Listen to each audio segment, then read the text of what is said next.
মুসলিম ভাই কয় নতুন নতুন বুঝছে না তো ভাবিয়ে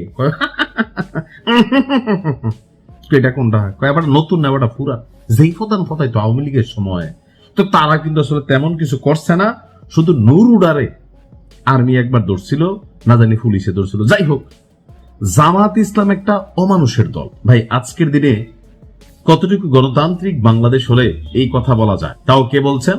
রাশেদ খান। আর নামের আগে পিছিয়ে কিছু নাই, তবে অনেকে বিকাশ রাশেদ বলেন। কিন্তু আমরা সকলে জানি যে গণ অধিকার পরিষদের যিনি সাধারণ সম্পাদক আছেন মোহাম্মদ রাশেদ খান, তাদের কিন্তু অনেক বর্ণাঢ্য অতীত ইতিহাস আছে। যারা পাবলিকলি কিন্তু লাইভে এসে বুদ্ধি দিত আমাদের বোনদেরকে যে খালি বিকাশ করেন, বিদেশ থেকে জামাইরা যে হাত খরচের টাকা পাঠাইছে বিকাশ টিকাশ করে আমাদের দলটা চালানোর জন্য সুযোগ করে দেন। এমনকি শেখ হাসিনা সরকার পতনের আগে পরে যারা সবচেয়ে বেশি সুবিধাভোগী বা মানে যাদের লাইফ বদলে গেছে, এর মধ্যে রাশেদ খান একজন চেহারা ছবিতে কিন্তু অনেকটা ভাইসে উঠছে। যাই হোক, বাংলাদেশ জামাত ইসলামকে একটা অমানুষের দল বলে মন্তব্য করছেন। আচ্ছা, এখন এটা কি স্লিপ অফ টাং? জামাতের তারা চাইলে শেয়ার করতে পারেন ভিডিওটা, কেন আসলে তিনি এই কথা বললেন? এটা কি আওয়ামী লীগকে খুশি করার জন্য, শেখ হাসিনাকে খুশি করার জন্য, নাকি অন্য কোনো কারণে?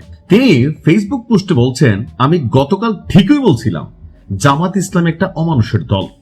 শহীদ প্রেসিডেন্ট জিয়াউর রহমান জামাত ইসলামীকে রাজনীতিতে সুযোগ দিয়েছিলেন, দেশনেত্রী বেগম খালেদা জিয়ার সাথে রেখে মানুষ করতে চেয়েছিলেন, কিন্তু এরা অমানুষই রয়ে গেছে। অর্থাৎ বিএনপির সময় থেকে তাদেরকে মানুষ করার যে প্রাণান্তকর চেষ্টা চলছে, কিন্তু জামাত মানুষ হয় নাই, রাশেদ খান এটাই বলছেন। এবং কি এটা একটা প্রমাণ হলো, গতকালকে জামাতের আমির বললেন আগে ছিল জাতীয়তাবাদী দল, এখন হয়েছে চাঁদাবাজ দল। জামাতের আমির যদি এই কথা বলে থাকে তাও কিন্তু ভেজাল আছে, কারণ জামাতের দুই এক নেতার ঘরেও কিন্তু ত্রাণের 96 বস্তা চাল পাওয়া গেছে, কারোর পেট্রোল পাম্পে তেল পাওয়া গেছে। এখন ধরেন আসলে সবাইকে দোষ থেকে মুক্ত, কেউ হয়তো বেশি করতেছে, কেউ 1% হলেও করতেছে। তা আমি আসলে জামাত আমিরের বক্তব্য শুনি নাই, আমি রাশেদের এই স্ট্যাটাসটা পড়ছিলাম। তো তিনি বললেন যে জামাতের আমি বলছেন যে আগে ছিল জাতীয়তাবাদী দল, এখন হয়েছে চাঁদাবাজ দল। মাথা থেকে পায়ের মাথা, পায়ের পাতা সবাই চাঁদাবাজ। এইটা আবার কিন্তু জামাত ইসলামের আমির যদি বলে থাকেন অতিরঞ্জিত বলছেন। মাথা থেকে পাতা এটা আসলে কখনোই হয় না। একটা দলের মধ্যে 2-4টা সুবিধাভোগী বিচি নেতা থাকে যারা রাজনীতি করে ধান্দা করার উদ্দেশ্যে, রাজনীতির জন্য রাজনীতি, রাষ্ট্রের জন্য রাজনীতি, দেশের জন্য রাজনীতি করা লোকদের সংখ্যা কম হলেও একবারে কিন্তু গণহারে নাই তা বলা যাবে না।